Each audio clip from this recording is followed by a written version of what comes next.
Hey everyone, welcome back to the channel. In this video, I'll show you how to use Capital One Shopping so you can save money with automatic deals, coupon codes, and rewards when shopping online. To get started, go to CapitalOneShopping.com and create a free account. You don't need a Capital One credit card to use Capital One Shopping, and signing up only takes a minute. Once you're signed up, you can browse deals directly on the Capital One Shopping website. To earn rewards, make sure you click through Capital One Shopping before completing your purchase at a store. For the easiest experience, install the Capital One Shopping browser extension.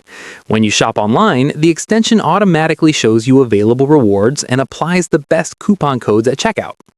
While shopping, Capital One Shopping may also send you targeted offers based on your browsing activity. These offers often provide higher rewards, so it's a good idea to check your email or notifications before completing a purchase. After you make a qualifying purchase, rewards will be added to your Capital One Shopping account. You can track your rewards by signing in and viewing your balance. Once you've earned rewards, you can redeem them for gift cards from popular retailers directly through your Capital One Shopping account. That's it for this video. If this guide helped you understand how to use Capital One Shopping, make sure to like, subscribe, and leave a comment if you have questions. Thanks for watching, and I'll see you in the next one.